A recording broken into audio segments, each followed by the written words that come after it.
Bismillahirrahmanirrahim. Assalamualaikum warahmatullahi wabarakatuh. Alhamdulillah. Ahmaduhu wa nasta'inuhu wa nastaghfiruh. Wa na'udzu billahi min syururi anfusina wa sayyiati a'malina. May yahdihillahu fala mudilla lahu wa may yudlil fala hadiya lahu. أشهد أن لا إله إلا الله وحده لا شريك له وأشهد أن سيدنا ومولانا وحبيبنا محمد وعلى آله وصحبه أجمعين أما بعد سبحان الله وبحمده عدد خلقه ورضا نفسه وزنة عرشه ومداد كلماته سبحان الله بحمده عدد خلقه ورضا نفسه وزنة عرشه ومداد كلماته سبحان الله بحمده عدد خلقه ورضا نفسه وزنة عرشه ومداد كلماتي رضيت بالله ربا وبالإسلام دينا وبمحمد نبيا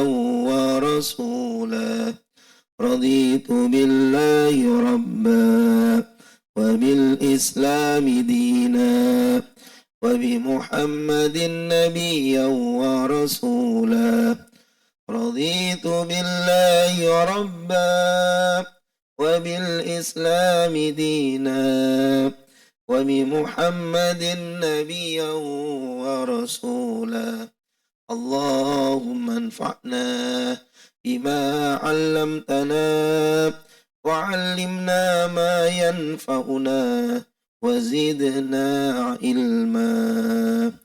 Alhamdulillah. Jamaah muliakan oleh Allah Subhanahu wa taala, kita masih diberikan kesehatan, kesempatan oleh Allah hadir dalam satu majlis ini merupakan nikmat yang besar dari Allah Subhanahu wa taala. Dibangunkan kita oleh Allah Subhanahu wa taala lakukan ketaatan menuju tempat yang termulia khairul biqa, yaitu masjidnya Allah Subhanahu wa taala. Semoga semua langkah kita, semua gerakan kita di pagi hari ini senantiasa diridhai oleh Allah Subhanahu wa taala dan mendapatkan doa Nabi, Allahumma barik ummati fi bukuriha. Ya Allah, berkahi umatku yang berada di pagi hari ini.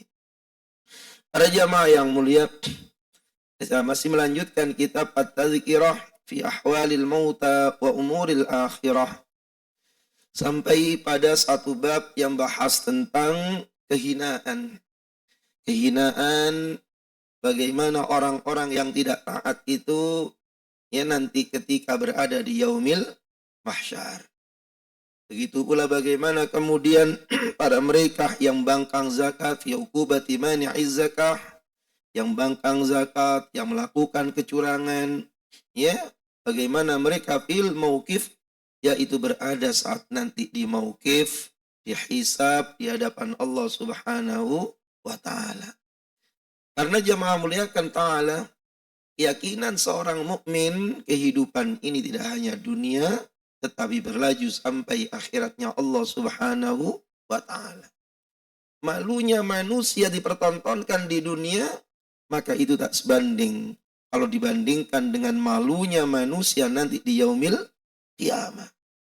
Dipertontonkan di hadapan umat manusia, seluruh alam mahsyar yang ada dalam kondisi hina, dalam kondisi azab yang menimpa kepada mereka karena mereka telah memilih jalan yang salah, jalan yang ditempuhnya saat mereka ada di dunia ini.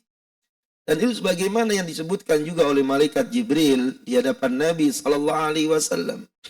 Ketika Nabi mengatakan atani Jibrilu alaihi salatu wassalam. Jibril datang kepadaku, kata Nabi sallallahu alaihi wasallam, Ia mengatakan isma syi'ta fa innaka mayyitun. Hiduplah sekehendakmu, pola hidup apapun yang kalian pilih terserah, tapi ingat engkau akan mati. Ahbib man syi'ta fa innaka mufariquhu. Cintai segala sesuatu apa dan siapa, tapi ingat engkau akan berpisah dengannya. Wa'mal ma syi'ta fa innaka mujzi'un bi.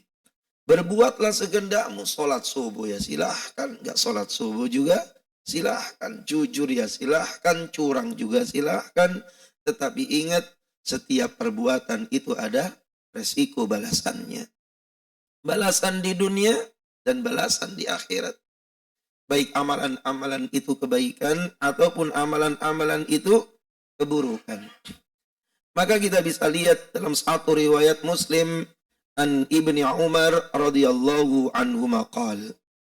Qala Rasulullah sallallahu alaihi wasallam dalam hadis yang panjang, "Ma min sahibi dzabin wala fiddah."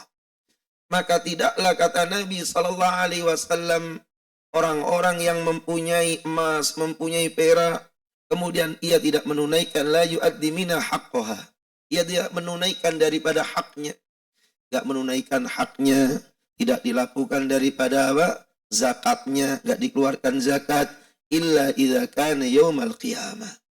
Kecuali nanti ketika mereka berada di yaumil qiyamah, maka dia dibuatkan lempengan-lempengan yang kemudian luar biasa panasnya terbuat daripada hamparan-hamparan api nerakanya Allah Subhanahu wa taala. Kemudian lempengan itu dipanaskan. Rahma 'alayya fi nari jahannam fayukwa biha. Ya, maka kemudian lempengan dipanaskan oleh Allah taala. Dibuatlah kemudian setrika-setrika, dahinya mereka disetrika, lambung mereka disetrika, punggung mereka disetrika, ditampakkan di hadapan mereka, kemudian digilas pada lambung-lambungnya, digilaslah dahinya, digilaslah punggungnya, disebabkan apa yang mereka lakukan saat mereka berada di dunia, ia tidak mengeluarkan daripada zakatnya. Pada saat itu kata Nabi sallallahu alaihi wasallam, "U'idat lahu fi yaumin kana miqdaru 50 alf sanah." Yang kemudian satu harinya pada saat itu sama dengan 50.000 tahun yang ada. Hingga kemudian hatta yuqda bainal ibad, sampai kemudian diputuskanlah urusan-urusan manusia ini, sehingga diketahuilah fayurasa bilau imma ilal jannah wa imma ilan nar. Sampai diputuskanlah saat itu orang-orang akan menuju neraka ataukah menuju surganya Allah Subhanahu wa taala. Hadis yang ada di hadapan kita ini menjelaskan jamaah yang mulia betapa hinanya orang-orang yang tidak mengeluarkan zakat. Orang-orang yang tidak mengeluarkan infak sedekahnya dalam kondisi yang diwajibkan oleh Allah Subhanahu wa taala. Resiko yang mereka hadapi, emasnya, peraknya diwujudkan oleh Allah taala di lempengan-lempengan api nerakanya Allah Subhanahu wa taala, dipertontonkan di hadapan semua umat manusia yang satu hari pada saat itu sama dengan 50.000 tahun yang ada di dunia ini. Na'udzubillahi min dzalik. Maka kemudian kila, ya Rasulullah fal ibil. Maka kemudian seorang sahabat bertanya, fal ibil ya Rasulullah. Bagaimana dengan pemilik unta? Maka begitu pula pemilik unta, kata Nabi sallallahu alaihi wasallam, wala sahibu ibil ya la yu'addi minha haqqa. Pemilik unta pun juga demikian pula. Ketika mereka tidak mengeluarkan daripada zakatnya itu, kewajiban-kewajiban darinya, maka untanya itu, kata Nabi sallallahu alaihi wasallam, nanti di yaumil qiyamah orang tersebut dihamparkan dalam satu padang yang sangat luas. Kemudian unta-unta itu pun kemudian diperintahkan untuk melindas daripadanya. Ya, unta-unta itu pun kemudian menginjak-injaknya dengan sepatu-sepatunya, lalu menggigit-gigitnya, hingga kemudian dengan mulutnya, ya orang tersebut pun hancur, diutuhkan lagi oleh Allah Subhanahu wa taala. Dan itu belum terjadi, belum sampai menuju nerakanya Allah taala. Baru di mauqif, baru di yaumil hisab. Maka kemudian ditanyakan lagi oleh seorang sahabat. Sahabat pun mengatakan, ya Rasulullah, bagaimana kemudian sapinya? Bagaimana dengan urusan sapi? Nabi pun juga katakan demikian pula.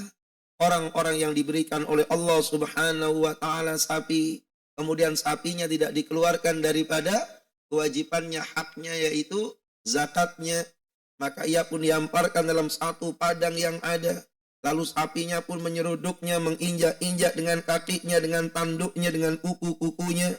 Setiap kali barisan depan itu kemudian selesai, diseruduk lagi oleh yang belakang lagi. Selesai, diseruduk lagi oleh rombongan yang di belakang lagi. Disusul dengan barisan yang belakang lagi. Kata Nabi SAW, yang hari itu, illa idza kana yaumul qiyamah. Ya, pada saat itu kemudian hancurlah orang tersebut. Ya dilindas oleh sapi itu. Hingga kemudian hancur, diutuhkan lagi oleh Allah Ta'ala. Yang hari itu fi yaumin kana miqdaru khamsina alfasana. Yang satu hari sampai lamanya seperti 50.000 tahun yang ada. Hatta yuqda bainal ibad. Maka sampai diputuskanlah urusan itu. Sampai kemudian orang ini mana yang ke surga, mana yang ke neraka. Wa dzakaral hadis akhrajahul Bukhari. Riwayatkan oleh Imam Al-Bukhari. Jamaah yang mulia, hadis yang ada di hadapan kita, hadis yang panjang tadi, yang menunjukkan betapa hinanya orang-orang yang tidak mengeluarkan zakatnya. Ya, satu bagian daripada satu kemaksiatan kepada Allah Subhanahu wa taala, orang yang tidak mengeluarkan zakatnya, betapa kemudian buruk nasib yang diterima oleh mereka. Begitu pula riwayat Imam Malik mauqufan wan Nasa'i wal Bukhari marfu'an. An Abi Hurairah radhiyallahu anhu qala, bersabda Nabi sallallahu alaihi wasallam, man ata'ahu Allahu malam falam ya'tu zakatahu. Maka disebutkan siapa orang yang kemudian diberikan oleh Allah Ta'ala harta benda, diberikan oleh Allah harta yang banyak, kemudian ia tidak mengeluarkan zakatnya. Ia tidak mengeluarkan zakatnya. Bahkan jangankan zakat, orang pun tak pernah menghitung lagi dari mana asal usul harta yang ia dapatkan. Hartanya halal ataukah hartanya haram. Maka apa yang disebutkan oleh Nabi sallallahu alaihi wasallam, maka nanti di yaumil qiyamah harta itu musilalahu yaumal qiyamah syuja'un aqra. Maka harta itu diwujudkan oleh Allah Ta'ala syuja'ul aqra. Menjadi ular-ular naga yang berkepala botak, zabibatan. InsyaAllah. Ya, zabibatan. Yang mempunyai 2 buah kelenjar yang ada di mulutnya. Kemudian mematok daripada orang tersebut. Dengan rahangnya, melilitnya sampai hancur tulang belulangnya. Dihinakan oleh Allah Subhanahu wa Ta'ala. Sampai kemudian ular itu pun mengatakan, ana maluk, ana kanzuk. Ular itu kemudian mengatakan, aku ini hartamu, aku ini simpananmu, aku ini apartemenmu, aku ini rumah mewahmu, aku ini adalah mobil-mobil berderetmu, hartamu yang gak ngerti kalian dapatkan dari mana, dan kalian tidak mengeluarkan daripada zakatnya. Masya Allah. Dan ia mengatakan, ana maluka ana kanzuk. Aku ini adalah hartamu, aku ini adalah simpanan-simpananmu. Maka thumma tala. Kemudian Nabi SAW membaca firman Allah Ta'ala, وَلَا يَحْسَبَنَّ الَّذِينَ يَبْخَلُونَ. Dalam Ali Imran ayat 180. Dan orang-orang yang bakhil itu mereka menyangka bahwasanya kebakhilan itu sebuah kenikmatan untuk mereka. Tetapi ternyata kebakhilan itu menjadikan asbab rompoknya tulang belulang mereka, hinanya ketika mereka di mauqif, dihisab, hingga diputuskan surga neraka oleh Allah Subhanahu wa Ta'ala. Di jamaah ta'ala. Maka ini perkara yang sangat besar. Begitu pula kita bisa lihat dalam tafsir-tafsir yang ada. Ketika Allah Subhanahu wa Ta'ala menyebutkan, yaitu di dalam surah At-Taubah ayat 124 pun disebutkan oleh Allah Ta'ala tentang orang yang ketika di dunia ini mereka cuek terhadap Al-Qur'annya. Orang-orang yang cuek terhadap Al-Qur'annya. Wa man a'rada 'an dzikri fa inna lahu ma'isyatan dhanka wa nahsyuruhu yaumal qiyamati a'ma. Siapa orang yang berpaling daripada peringatanku, kata Allah. Orang yang berpaling daripada peringatan Allah, peringatan daripada Al-Quran, orang yang cuek, dari yang nggak bisa baca, nggak ada keinginan untuk bisa baca, dari yang sudah bisa baca, nggak pernah ada keinginan untuk mengerti apa yang dikandungnya, dari yang mengerti tidak pernah untuk mempraktekkannya. Apa yang disebutkan Ta'ala? Dua ancaman yang sangat besar. Fa inna lahu ma'isyatan dhanka. Itu diberikan penghidupan yang sempit oleh Allah Ta'ala. Sempit dalam arti rohaninya. Mungkin dirinya itu kaya raya, pemilik pangkat jabatan yang paling tinggi, semua wilayah dikuasai olehnya, tetapi tidak ada kebahagiaan yang ada pada dirinya. Ya. Hingga sampai kemudian kematiannya. Dalam kondisi yang lelah, yang letih, yang haus, yang lapar, ma'isyatan dhanka. Maka ma'isyatan dhanka itu diterangkan panjang lebar oleh para mufassir. Yang antara lain kemudian ketika ia saat mati hingga berada di mahsyar, insyaallah, maka kemudian Allah turunkan 99 ular naga. 99 ular naga. 99 ular yang sangat besar, yang berkepala botak, yang warnanya hitam. Dan satu ular itu mempunyai 7 kepala yang melumat mereka. Sebagaimana buka dalam kitab Ibnu Katsir tentang penafsiran surah tersebut, ayat tersebut. Ini kehinaan jamaah mulia. Kehinaan bagi mereka yang salah jalan saat mereka ada di dunia ini. Salah ia tempuh. Yang ia pilih salah, jalan yang ia lakukan pun juga nggak sesuai. InsyaAllah. Iya rahimahumullah. Begitu pula kita bisa lihat dalam riwayat yang lain juga. Riwayat Imam Jabir. An Jabir radhiyallahu anhu, diceritakan oleh Imam Jabir wa dzakara Muslim min hadis Jabir radhiyallahu anhu wala sahibu kanzun, ya wala sahib, yaitu tidaklah orang yang memiliki daripada simpanan-simpanan, tidaklah orang yang kemudian punya simpanan-simpanan, ia tidak lakukan daripada sebagaimana yang diperintahkan oleh Allah Ta'ala, maka nanti pun akan diwujudkan oleh Allah Ta'ala yaumal qiyamah illa ja'a kanzu yaumal qiyamah syuja'an aqra, diwujudkan oleh Allah menjadi ular yang besar. Dan ini hadis sahih rawahu Muslim an Jabir radhiyallahu anhu. Sabda Nabi SAW, dan itu akan pasti. Maka pada saat itu ular itu fatihan fahu, maka ia membuka daripada mulutnya. InsyaAllah, ular itu kemudian membuka daripada mulutnya. Ya, bila ular itu datang kepadanya, maka dia lari sekencang-kencang menghindarnya, tetapi kemudian tidak mampu untuk menghindarinya. InsyaAllah. Maka saat itu jamaah rahimakumullah, ular itu pun memanggilnya lagi. Ular itu manggilnya, hai fulan, ini loh simpananmu yang kau sembunyikan. Ini loh simpananmu yang kamu sembunyikan. Maka tatkala itu orang tersebut, ia menjulurkan tangannya, menjulurkan dirinya ke mulut ular itu, dan mau mengambil simpanannya, dan ular itu kemudian melumat habis orang tersebut. Begitu pula ke yang lain-lainnya urusan harta benda jamaah rahimahumullah. Yang jelas bagaimana kemudian seorang itu berdiri di yaumil mahsyar dalam kondisi yang sangat luar biasa. Begitu pula para jamaah yang mulia diceritakan dari Abu Hurairah radhiyallahu anhu qala, ia mengatakan, ketika kami berada di samping Nabi sallallahu alaihi wasallam. Ketika kami berada di samping Nabi sallallahu alaihi wasallam, qala qama fina Rasulullah sallallahu alaihi wasallam data yaumin fadzakara al-hulul wa addama amra. Ketika kami berada di samping Nabi sallallahu alaihi wasallam, tiba-tiba Nabi berdiri, menunjukkan posisi itu perkara yang sangat besar. Tiba-tiba Nabi berdiri menceritakan tentang masalah kecurangan-kecurangan yang ada.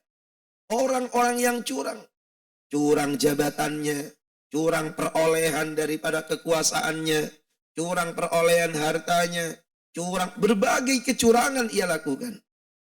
Jadi suatu saat kata Abu Hurairah radhiyallahu an, dalam satu riwayat Sahih Muslim, Nabi berdiri di tengah-tengah kami, yang kami lagi duduk bersama Nabi sallallahu alaihi wasallam. Nabi berdiri, fadzakarul ghulul, Nabi menceritakan tentang nasib orang yang curang. Insyaallah. Curang, khianat, insyaallah. Korupsi, ya maha mulia. Korupsi umur 60 enggak keren ya maha mulia. Umur 60 baru korupsi. Umur 60 baru curang. Kalau mau curang umur 5 tahun. Ya, agak panjangan nikmatin maksiat. Ya. Umur 60 itu sebentar lagi mati. Paling-paling cuma ikut pemilu 1 kali atau 2 kali mentok. Maha mulia. Insya Allah, gak ngerti nasib mereka. Yang diambil di dunia saja belum tentu yang nikmatin habis, tetapi nasib keburukan sudah yaitu mengancam mereka di akhirat. Hanya mereka orang-orang yang gak yakin akan akhirat saja yang mampu melakukan seperti itu. Hanya orang-orang yang tidak yakin hidupnya itu dalam pantauan malaikat-malaikatnya Allah yang mampu melakukan kecurangan-kecurangan yang ada. Ya curangin semuanya. Insyaallah. Maka jamaah rahimakumullah, tiba-tiba Nabi bangkit. Nah, kata Abu Hurairah, berarti nggak main-main. Nabi asalnya duduk, tiba-tiba berdiri. Dari posisi Nabi, kebiasaannya berarti ini perkara nggak main-main. Maka apa kata Rasulullah Sallallahu Alaihi Wasallam? Nabi SAW mengatakan, insyaallah, ya, hadis yang agak panjang.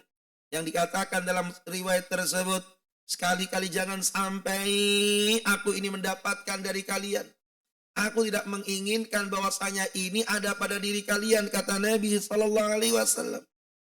Nanti bagaimana orang itu memikul di atas lehernya itu seekor unta. Aku nggak menginginkan ada orang yang kemudian nanti orang memikul daripada seekor unta. Kemudian untanya itu bersuara. Untanya bersuara, yang berik yang ada, lalu kemudian ia pun ditronjok oleh unta itu. Masya Allah, dihancurkanlah oleh unta itu. Masya Allah. Maka saat itu, ya, orang tersebut kemudian mengatakan, ya Rasulullah, Rasulnya Allah, agisni, fa'akulla amlikulaka syai'an qabla ablatuka. Maka ketika itu kemudian di antara mereka mengatakan, ya Rasulullah, agisni, tolonglah aku ya Rasul. Maka aku mengatakan kepada mereka, bukankah dulu aku di dunia sudah sampaikan? Bukankah aku dulu sudah sampaikan kepadamu semuanya? Tapi kamu gak mau dengerin. Kamu pura-pura kemudian gak mau mendatangi daripada kalimat-kalimat itu. Tidak mampu menjalankannya. Apa kata Nabi SAW? Lah, ya, jangan sampai kemudian datang lagi. Aku nggak menginginkan itu datang pada umatku. Itu orang yang kemudian memikul daripada kuda-kudanya. Lalu kudanya meringkik, ia pikul, kudanya meringkik. Kudanya kemudian menendang-nendangnya lagi. Ya, sampai menginjak-injaknya. Lalu kemudian ia mengatakan, ya Rasulullah, aghisni ya Rasulullah. Ya Rasulullah, tolonglah diriku ya Rasulullah. Maka kemudian aku mengatakan lagi, fa'akul la amliku laka syai'an qad ablagtuka. Bukankah aku ini sudah sampaikan hal-hal yang seperti itu dulu di dunia? Kalian gak mau dengerin, kalian gak mau ngikutin. Jangan sampai terjadi dalam umatku, kata Nabi SAW. Itu seorang yang memikul di atas lehernya makhluk apapun. Kemudian makhluk itu bersuara, makhluk itu nendang-nendang, makhluk itu menyeruduk, makhluk itu menginjak. Lalu kalian semua mengatakan, agisni, tolong diriku, tolong diriku. Aku katakan, aku gak mampu menolong kalian. Qad ballagtuka, aku sudah sampaikan syariat itu kepadamu. Kamu saja yang gak mau mengerti. Jangan sampai itu terjadi.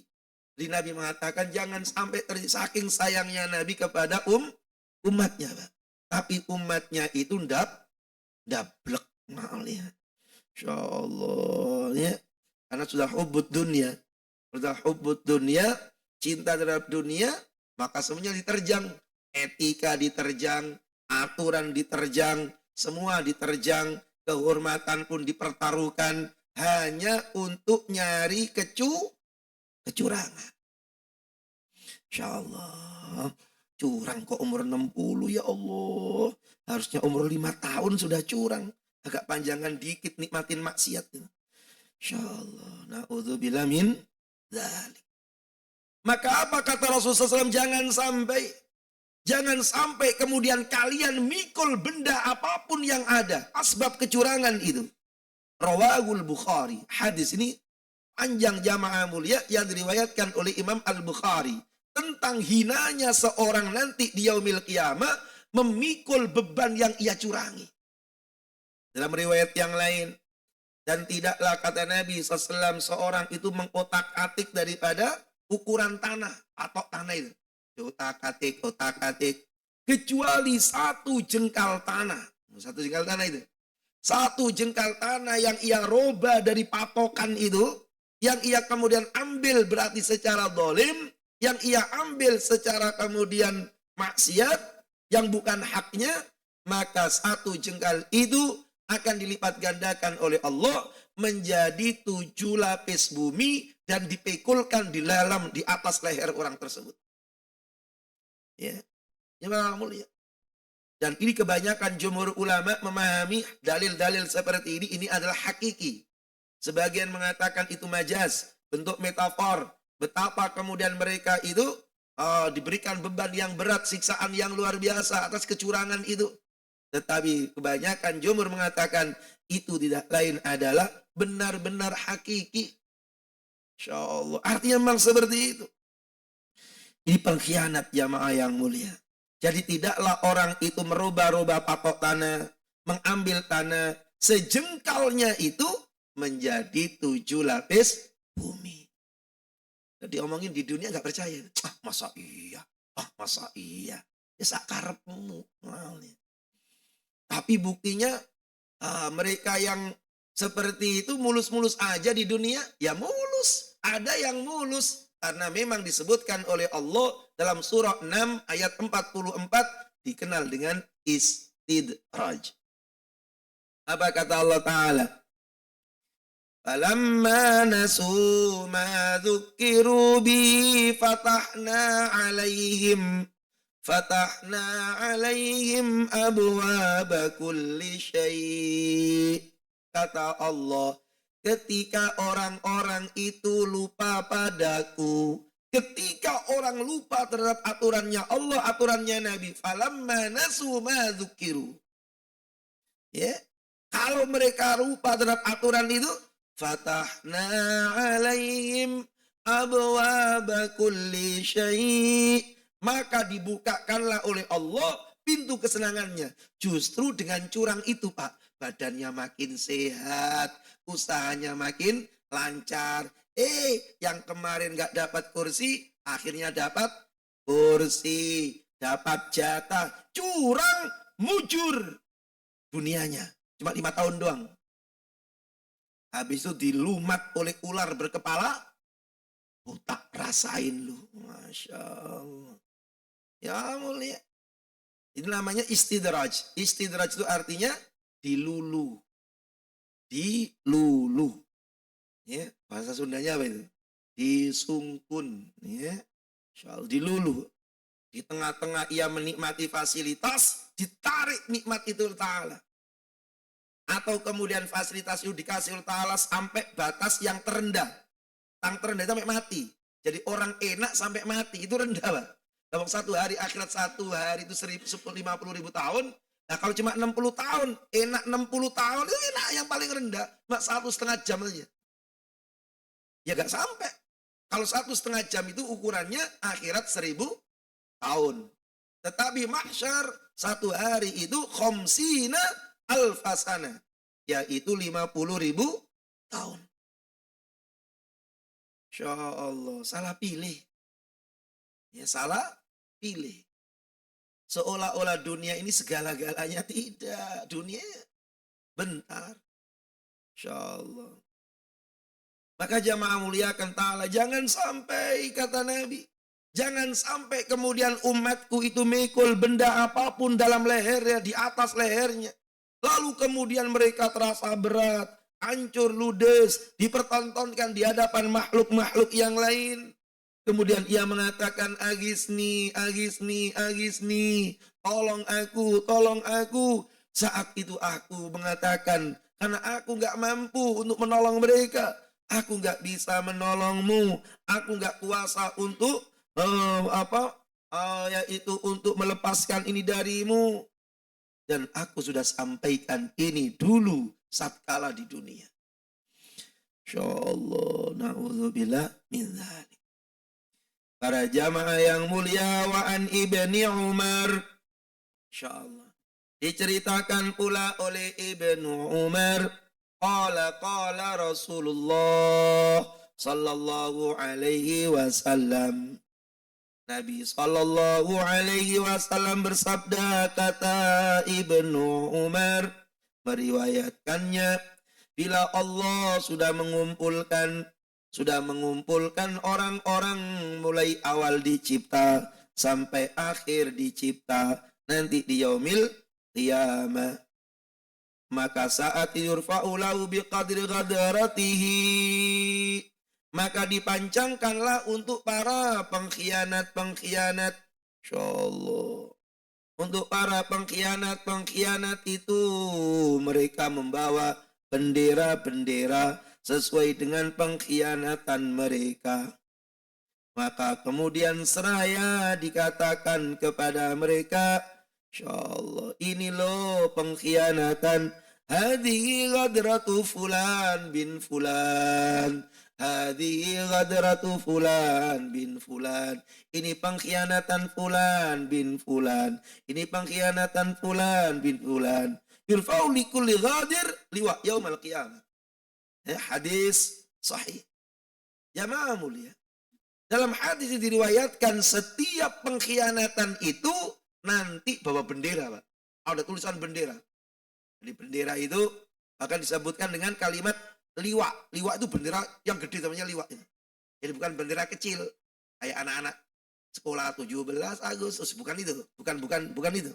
Bendera yang disebut liwa itu bendera yang besar. Kalau ada orang demo-demo kan kadang-kadang bawa bendera yang besar. Itu namanya liwa.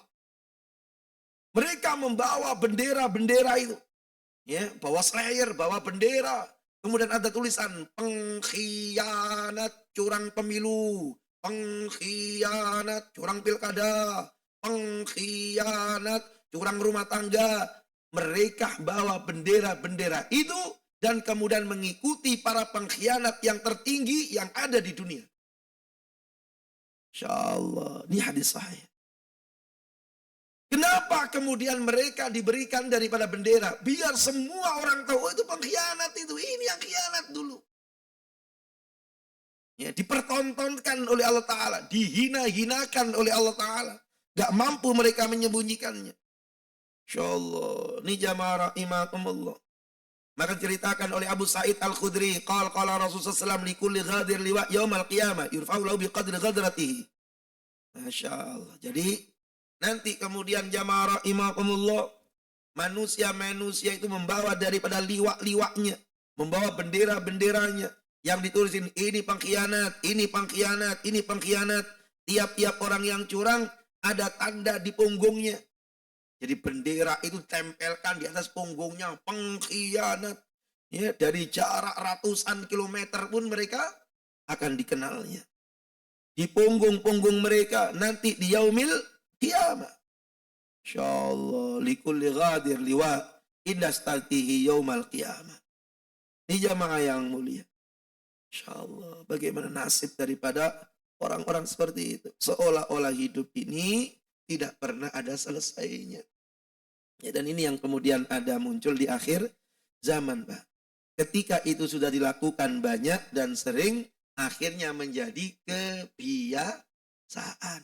Sehingga muncullah kemudian yang ma'ruf akan jadi mungkar, yang mungkar terlihat menjadi ma'ruf. Ma'ruf itu adalah yang dikenal. Ya, kebaikan disebut ma'ruf karena kebaikan itu gampang dikenal. Gampang dikenal, kemudian orang mengerjakannya pun juga tenang, ya. Kemudian ia pun juga senang, gak ada masalah bila dilihat orang lain. Makanya disebut ma'ruf. Kenapa keburukan disebut mungkar? Mungkar itu dari kalimat nakirah.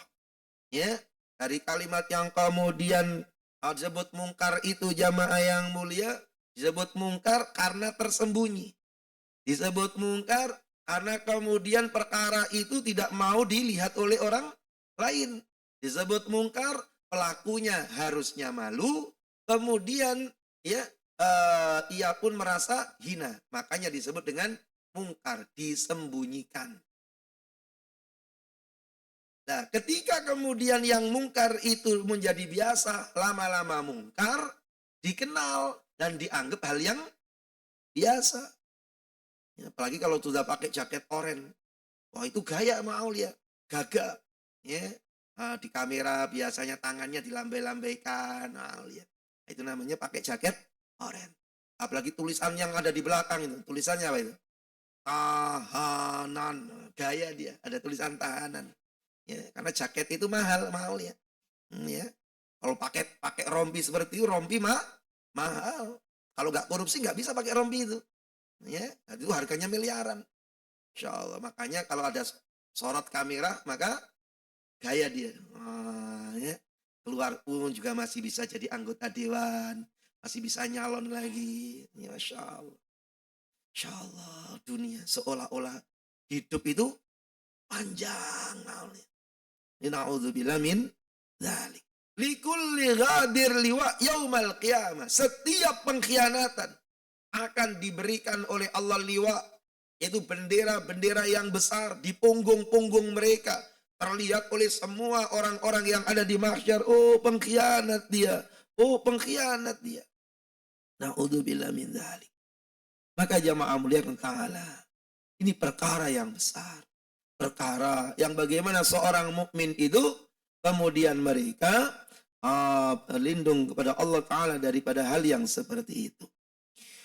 Maka disebutkan lagi wadaqara Abu Dawud At-Tayalisi, diceritakan jamaah yang mulia bahwasanya Nabi Sallallahu Alaihi Wasallam mengatakan, bila seorang itu menjamin keamanan darah saudaranya, ya, artinya ia diberikan oleh saudaranya untuk menjaganya dan sebagainya, diberikan amanah.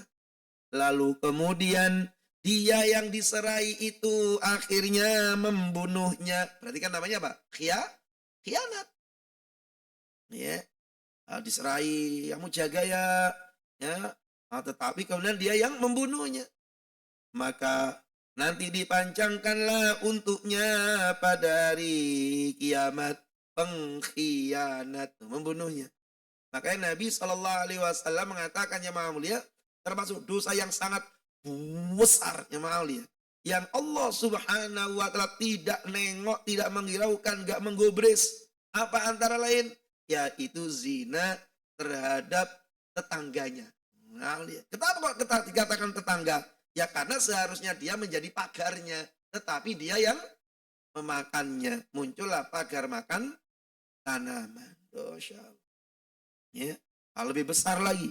Karena seharusnya orang-orang seperti itu menjaga amanah. Maka dijelaskan oleh Allah Tabaraka wa Ta'ala 161 surah Ali Imran itu. A'udzu billahi minasyaitonir rajim. ومن يغلل يأت بما غل يوم القيامة. Barang siapa yang berkhianat dalam urusan rampasan perang, maka pada hari kiamat nanti ia akan membawanya apa yang dikhianatkan itu. Khianat. Dalam satu hadis itu, ya, diceritakan jamaah mulia ada orang yang membanggakan setelah terjadinya perang Khaybar. Jadi para sahabat itu orang-orang yang punya keyakinan ya, cita-cita mati syahid. Makanya kalau ada orang mati, mereka bangga.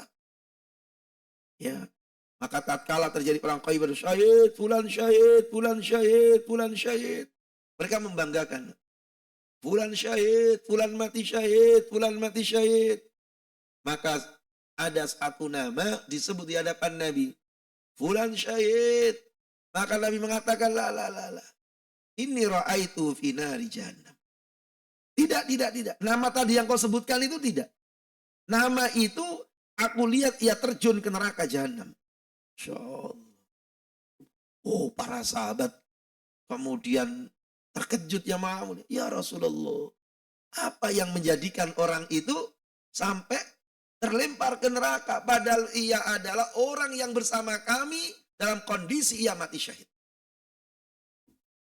Kata Nabi SAW, nama yang kau sebut itu mengambil jaketnya dalam perang itu jaket ngambil dari harta rampasan yang belum dibagi. Insyaallah. Padahal dia ibarat kata panitia lah, panitia kurban. Belum dibagi kan itu kan. Dibagi lagi motong, ya capek dia. Capek ngurus sapi, ya ngiketin sapi, nyembelih sapi namanya panitia. Tapi belum dibagi, cucunya datang, kek. Minta daging, kek. Nenek minta buat masak, kek. Ya, nah, nih. Nah, diam. Nah, pulang sana. Dia capek, namanya panitia. Ya, panitia, bukan orang biasa, ini panitia.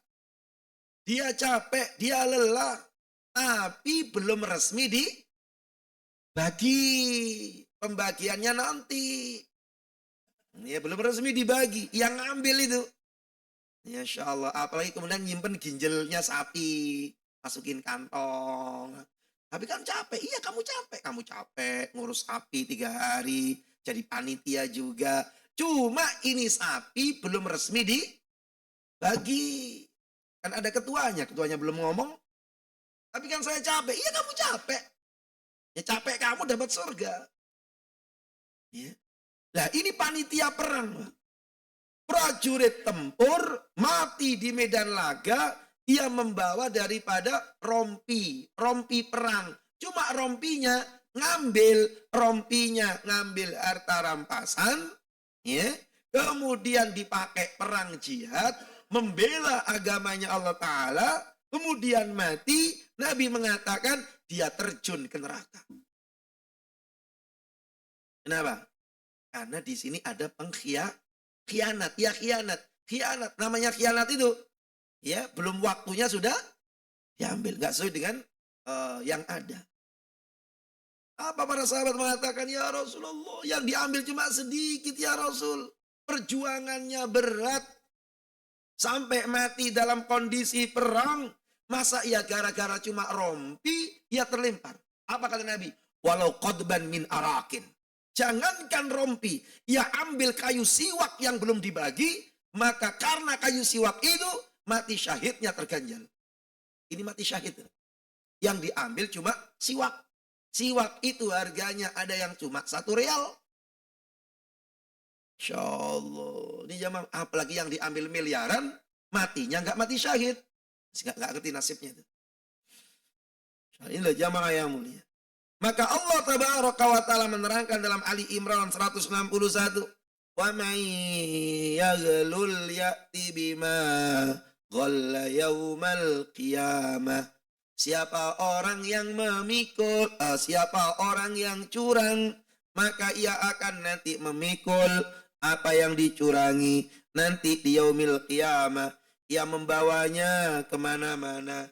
Betapapun beratnya. Dalam kondisi ketakutan, karena yang dibawa teriak-teriak, serta diejek karena khianatnya, dipertontonkan di khalayak umum, di hadapan di yaumil mahsyar. Masya Allah.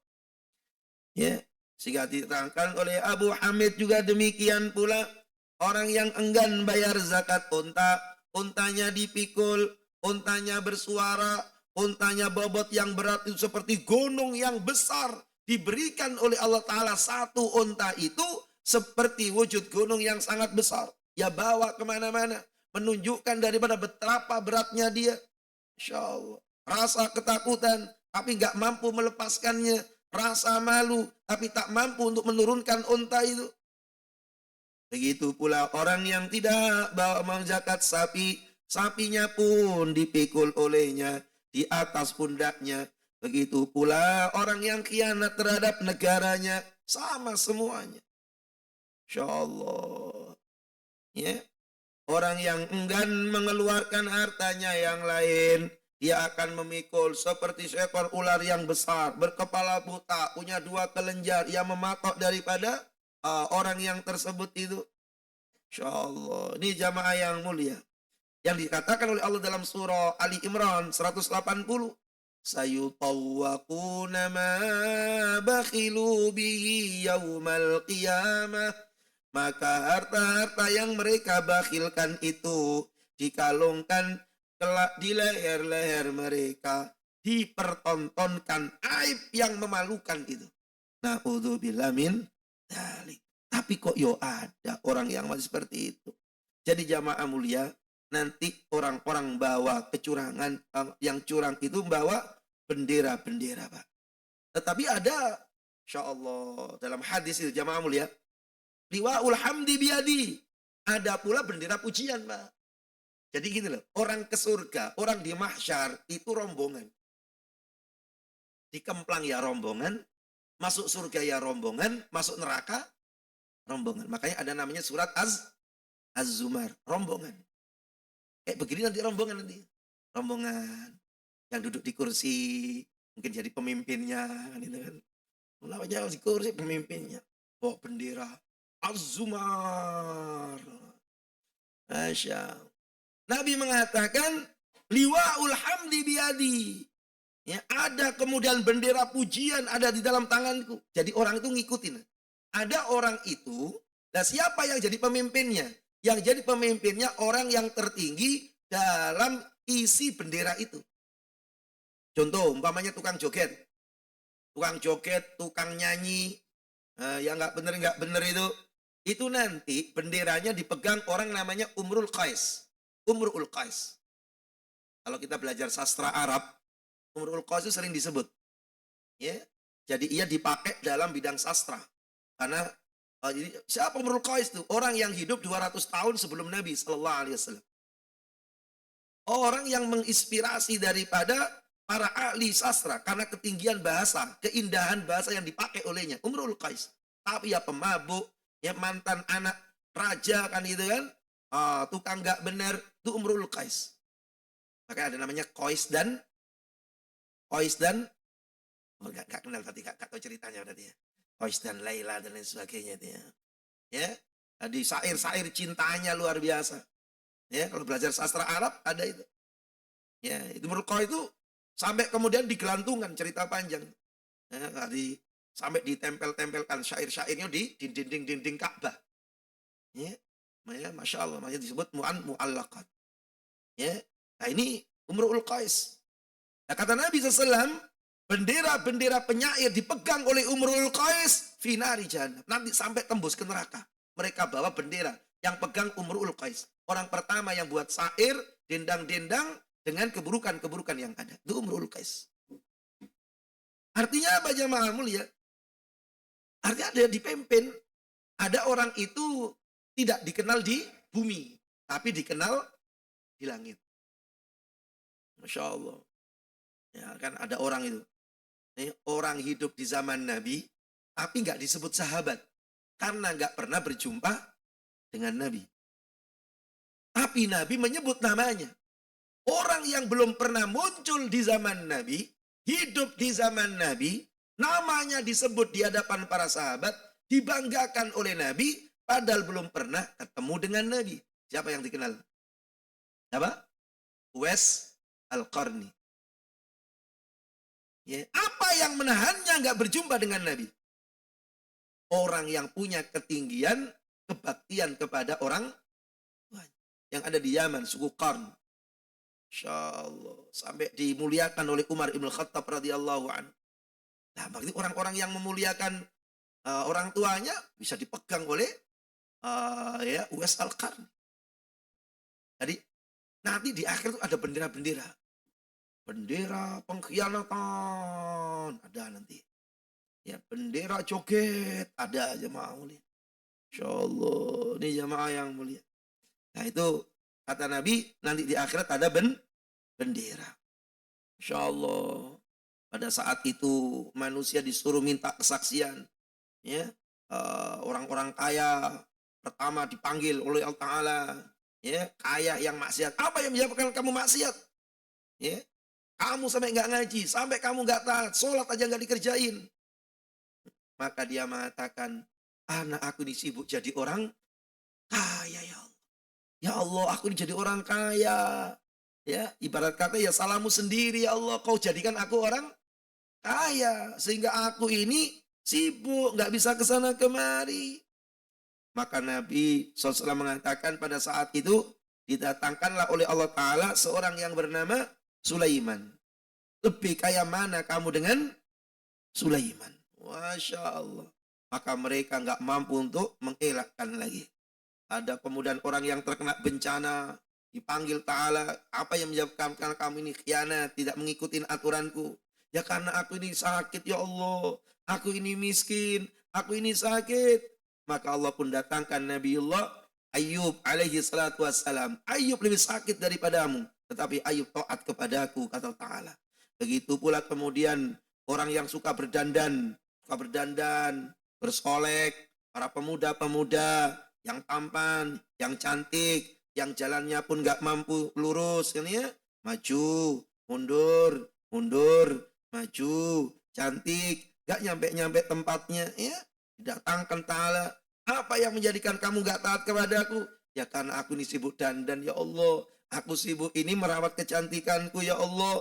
Maka Allah pun datangkan pada saat itu Nabiullah Yusuf alaihi salatu wassalam. Dipermalukan mereka di hadapan Ta'ala. Gantengmu, cakepmu lebih bagus daripada Yusuf alaihi salam. Yusuf pun taat, Yusuf pun datang ke pengajian, Yusuf pun sholat malam, Yusuf pun ahli ibadah.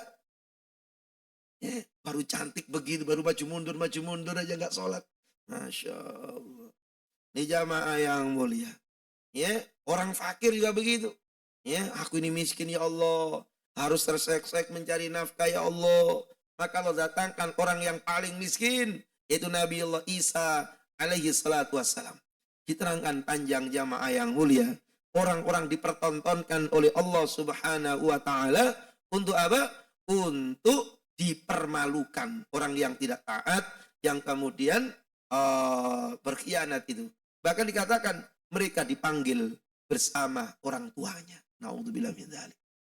Jadi kata Nabi SAW, mereka saat dipanggil itu, Masya Allah ya, yad'una bi asma'ihim wa bi asma'i abaihim. Namanya dan nama bapaknya dipanggil. Betapa malunya orang tua yang mempunyai anak-anak yang seperti itu. Masya Allah ya. Ini para jamaah mulia dipanggil bersama daripada orang-orang yang ada. Maka jamaah rahimakumullah, begitu pula orang yang berkhianat dalam urusan negara. Nasib para pemimpin itu nanti akan begidik kalau kita membaca daripada hadis yang ada. Ya, kata Allah Ta'ala, kata Nabi, ma min amirin asyaratin illa yu'ta bi yaumal qiyamah hatta yafukahu Allah au yubiqahu bijurmi.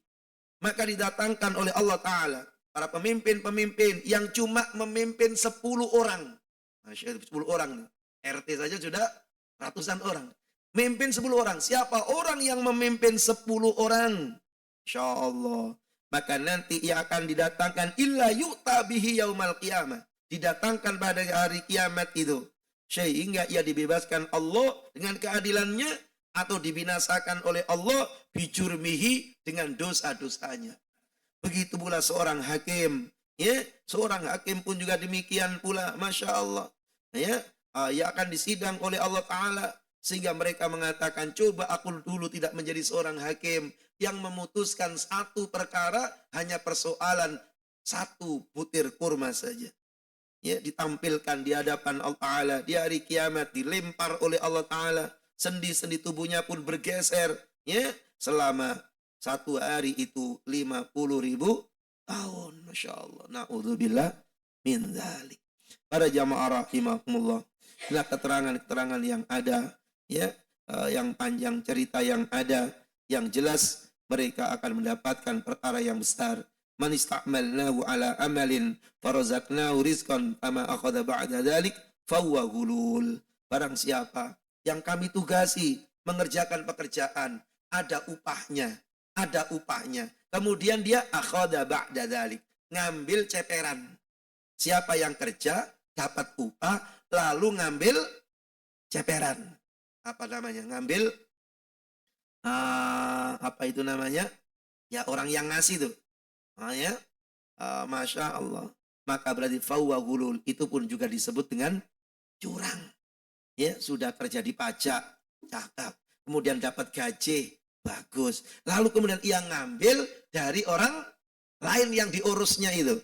Maka ini disebut ghulul, curang. Maka orang mengatakan, gaji saya jadi presiden gak saya ambil. Gaji presiden mah kecil. Yang gede, ceperannya. Kata si Emil juga begitu. Gaji wali kota mah kecil. Yang gede, kanan kirinya. Lah kanan kiri itu haram semuanya. Nah, lihat, haram semuanya. Masya Allah. Ya, istri saya itu jadi kepala sekolah. Kepala sekolah ceperannya banyak. Setiap ada mesti ngomong dia. Ini uang buku. Uang buku ini ceperannya segini. Gak boleh. Iya gak boleh. Gimana ya kepala sekolah yang sebelumnya. Cepet kaya kayaknya ini. Gajinya seperti ini. Buku ini kalau kemudian satu PT itu kemudian dipertahankan. Setiap buku disebar. Ia akan terima segini. Masya Allah. Dia cerita. Dia bilang haram. Haram seorang kalau sudah digaji. Kemudian ngambil dari lain. Karena disebut dengan ghulul. Dia disebut dengan ghulul. Kecuali dalam perkara ini hal yang berbeda lagi. Loh, Masya Allah. Nah, ini jamaah yang mulia. Ya, na'udzubillah min dzalik. Semoga Allah ampuni semuanya. Para jamaah mulia ini kita sampaikan. Semoga manfaat. Ya, semoga Allah ridhoi. Semoga Allah jaga kita semua. Amin. Allahumma amin. Sampai di sini dulu. Ya, shadaqallahul adzim. Demikian jamaah mulia. Sebelum ditutup, ada yang ditanyakan? Tidak ada, Pak ya. Nah, siang ya. Oh, silakan Pak. Silakan Pak.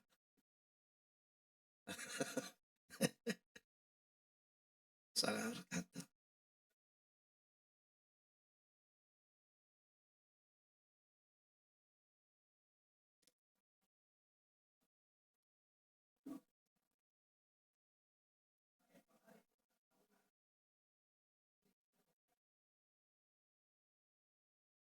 Assalamualaikum. Bagaimana cara mengatasin? Jadi mensikapi ya kita nggak boleh larut di dalamnya. Cara mensikapinya otomatis ya kita berikan kepada aparat itu untuk apa? Untuk apa, Pak? Ya untuk memberikan hukuman dan berikan untuk masyarakat efek jerahnya. Jadi mensikapi mereka itu jangan mereka dipilih. Masalahnya kan muncul mereka itu karena pilihan juga rakyat. Udah tahu korup, pilih lagi. Udah tahu, mohon maaf nih, partai-partai berekele kan itu kan, pilih lagi. Ini jadi masalah. Jadi umat sendiri ya. Ya tidak. Kasih 300.000. Iya, ini jadi masalah. Jadi memang pada umat yang harus ditanamkan bahwasanya tidak ada tempat bagi mereka yang melakukan kecurangan. Harusnya begitu. Nah itu jadi masalah. Kan hampir kemudian kita hampir nggak percaya.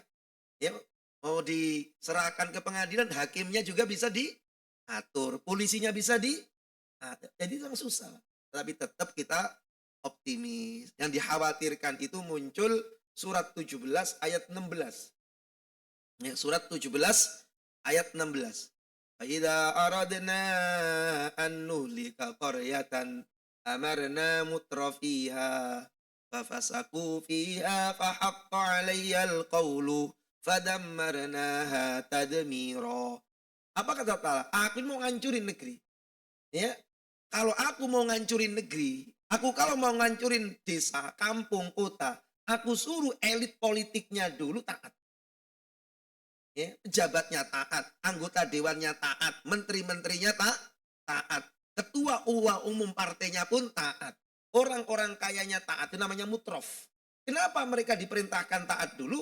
Karena mereka yang paling banyak menikmati fasilitas di negeri yang Allah ciptakan itu. Wajar dong mereka taat. Karena mereka yang banyak menikmati fasilitas. Tetapi fasa-fasa kufiyah, ketika mereka nggak taat, maka akan aku turunkan musibah. Nah, ketika turun musibah, itu yang kena bukan orang elit, yang kena rakyatnya juga. Muncullah kemudian surat Al-Anfal ayat yang ke-25 itu. Wattaqu fitnatan la tusibanna lil dzalamu minkum khassa. Ketika turun musibah, orang yang baik terkena imbasnya. Jadi dikhawatirkan. Jadi rusaknya elit itu yang menjadi turunnya bencana. Jadi dalam pandangan agama, apa yang bikin rakyat banyak maksiat, narkoba sampai minum kecubung, apa yang menjadikan rakyat kemudian banyak mati bunuh diri, banyak terjadi pertempuran, kesalahan itu pada elit politiknya. Menurut Quran surah Al-Isra ayat 16, titik bukan koma. Ya, titik bukan koma. Jawabannya Quran begitu. Elitnya yang nggak bisa jadi tauladan. Ya, hari ini diputuskan A, besok diputuskan B. Kan itu kan? Kalau sudah di demo baru kami melakukan lagu lama. Ya, jilbab dilarang-larang. Kalau sudah muncul protes, ya ada pahlawan kesiangannya yang muncul.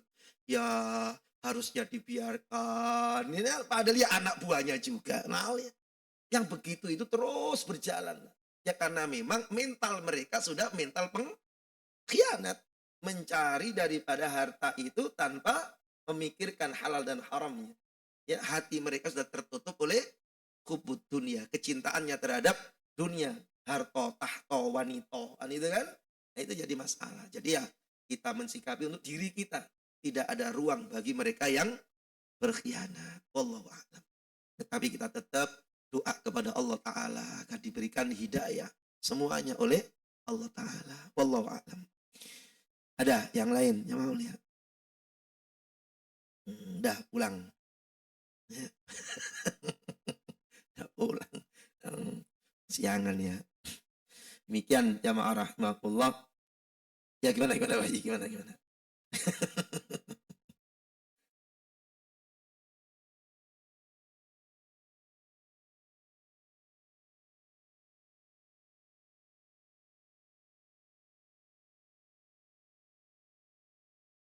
Maksudnya tobat dari itu.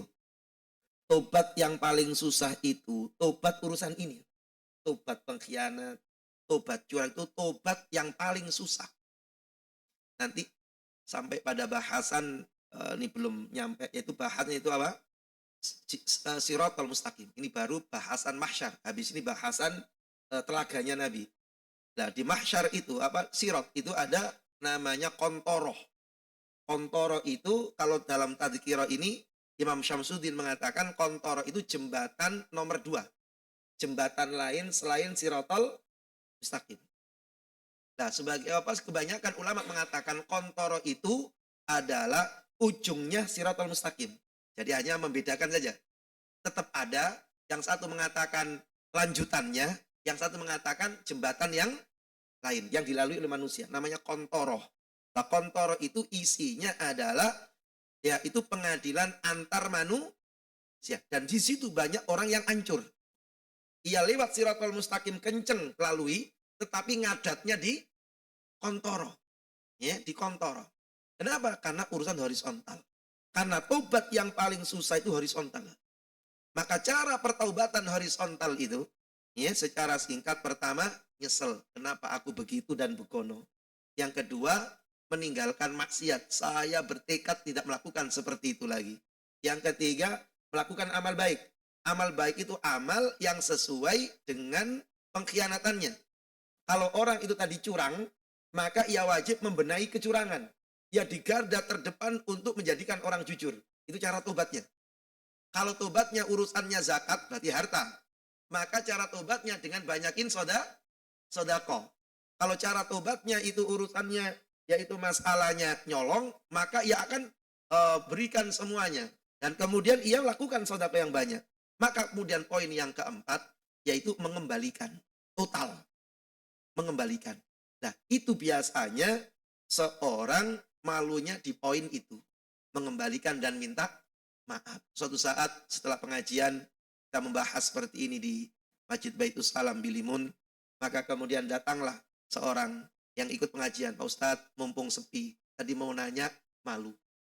Pak Ustadz, saya adalah yang Bapak katakan tadi, mantan suka miskin. Saya mantan suka miskin yang ada di Bandung. Saya bilang berarti Bapak orang suka kaya. Sebab yang ada di suka miskin itu penghuninya suka kaya. Tapi saya dituduh Pak Ustadz, saya nggak korupsi kayaknya. Kok kayaknya Bapak yang tahu.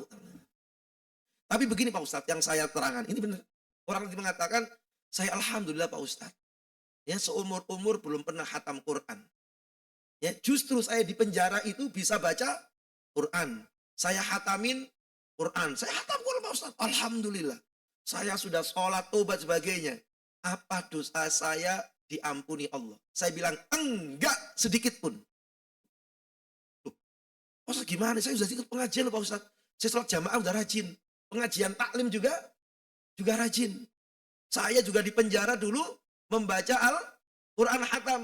Masa kemudian Pak Ustadz seperti ini? Saya bilang tidak. Karena yang Bapak lakukan gak ada kaitan dengan tobat. Ngaji rajin, puasa tekun, khatam Quran itu gak ada kaitan dengan dosa yang ditobatin.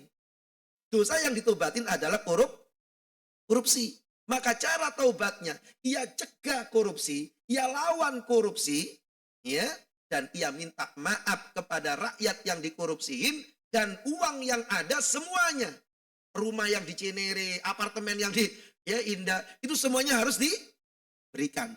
Total diberikan plus minta maaf. Baru diterima tobatnya. Jadi bukan dengan cara ikut pengajian subuh keliling, ya umroh tiap bulan. Enggak ngaruh. Saya bilang enggak ngaruh. Bapak haji tiap bulan itu loh, tiap tahun. Enggak ngaruh terhadap dosa. Sebab dosanya dosa itu paling susah Pak. Kecurangan juga begitu. Sekarang kan lagunya kalau sudah pensiun, tobat, ikut subuh keliling, jenggotnya dirawat, kan itu kan. Kemudian manggut-manggut ada pengajian, reketek. Itu bukan cara ya nggak paham cara tobat. Gitu Pak Adi. Jadi cara tobat yang paling susah itu adalah horizontal. Sehingga surah Rasul mengatakan, kau bawa 70 dosa di hadapan Allah, lebih ringan dihapuskan daripada satu dosa berkaitan horizontal. Dosa di hadapan Allah itu lebih ringan daripada dosa di hadapan manusia. Itu yang paling berat di situ. Minta maaf, balikin, itu yang paling berat Pak. Ya, insya Allah. Ya harus total. Ya, nah demikian insya Allah. Itu sama dengan orang zakat. Ketika orang itu nggak zakat, cara tobatnya gimana? Nyesel, kenapa nggak zakat? Yang kedua, meninggalkan, saya nggak zakat. Yang ketiga, berkaitan dengan hartanya. Yaitu apa? Sodako. Amal solehnya bukan sholat sunnah, bukan. Tetapi sodako, karena kaitannya dengan urusan harta. Yang keempat, ya total. Ia kaya sejak kapan? Jadi bukan saya hari ini zakat Pak, nggak kayak tahun-tahun lalu. Enggak, karena hubungannya dengan horizontal. Hubungannya dengan uang. Maka dihitung kayanya mulai kapan? Ya kaya saya sih kayaknya mulai tahun 2000. Tulis 2000 kira-kira harta yang nggak dizakatin berapa? Ya kayaknya harusnya zakat waktu itu 1 miliar Pak Ustadz. Berarti 25 juta kali 24 tahun. Kan 2000 mulai kaya. Harganya 1 miliar bertahan mulu umpamanya. Berarti kan 1 tahunnya 25 juta. 25 juta kali 24 tahun. Di total. Ya, diberikan. Ya, diberikan. Itu baru disebut tobat. Bukan sekarang aku tobat, Pak pengurus masjid, saya zakat 2024 ini.